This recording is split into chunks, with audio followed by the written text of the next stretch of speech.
Hello, champions. Welcome to my channel, Stroke Out. I'm also a stroke survivor with the ischemic attack in 2018. I lost my speech for 4 to 6 weeks. So, if I can do a channel or a podcast within 5 years, so can you do by being positive, empowering yourself, and live a life better than what it seems currently. So I'm Priyesh. I'm a stroke survivor, a life coach, a management consultant, and a serial entrepreneur. Welcome to episode 3, where I will be talking about what happened in the neuro specialty hospital. If you want to watch the last episode, I will link it here.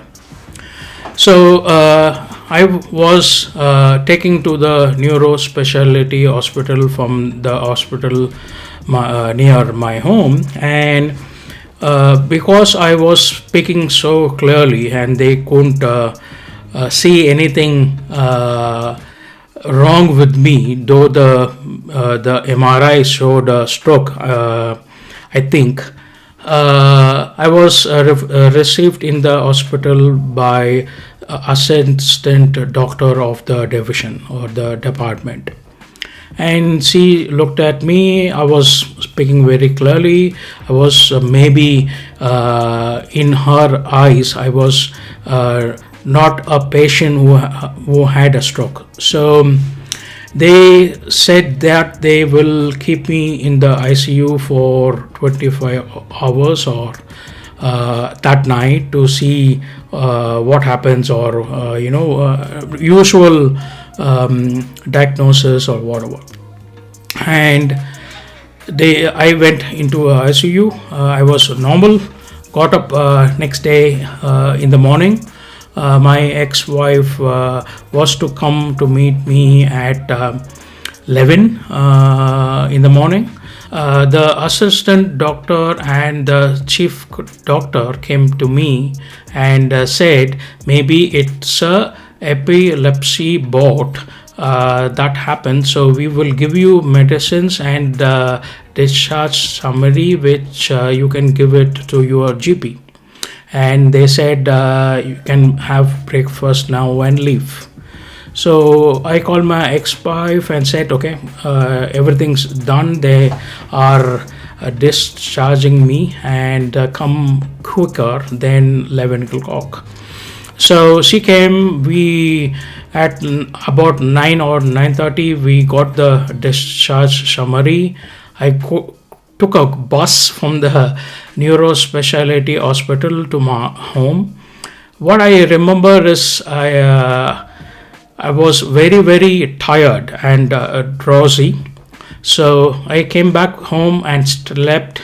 And about 4 or 5 in the night, Skyped with my parents and told them nothing to worry. And I had dinner and stepped off. During the midnight, maybe I got up once or twice to go to the toilet, and my ex-wife told me that I wasn't walking properly, but she thought that because I got up in the middle of the night, I was not walking properly. Then in the morning at 8 I woke up and couldn't speak. Okay, so I told my ex-wife to call the ambulance and arrange another visit to the specialty hospital. The ambulance guys came and they checked my vitals. Everything was so normal. I will do one episode on my health after this series. And then they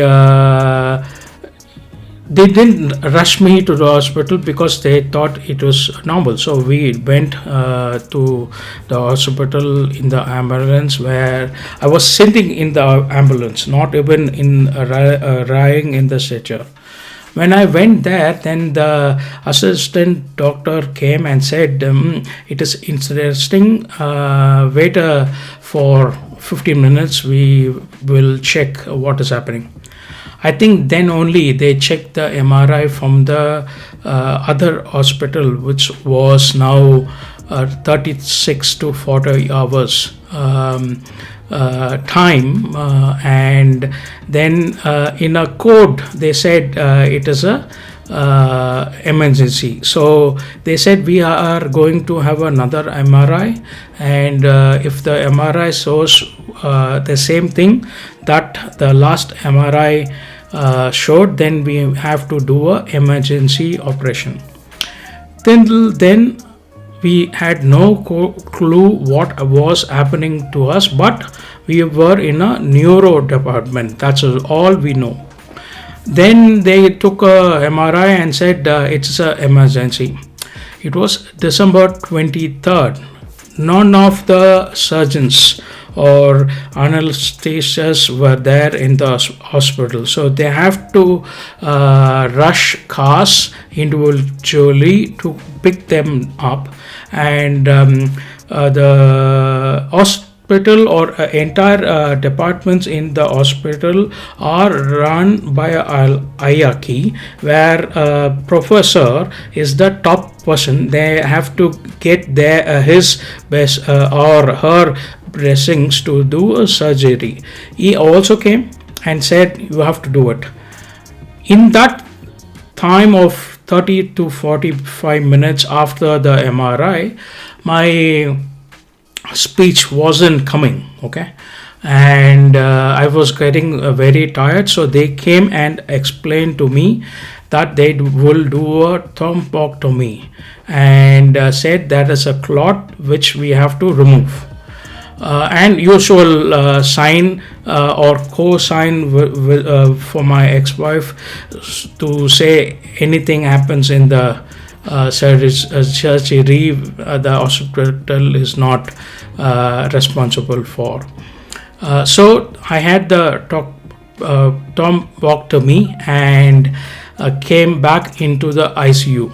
What happens after that for the next 5 days or 7 days is the next episode. But if I can do a podcast now within 5 years and empower myself, you also can empower yourself from this impairment. Don't let your negative thoughts or emotions get better of you. Be positive. It will aid you in your recovery fast and long-term recovery also.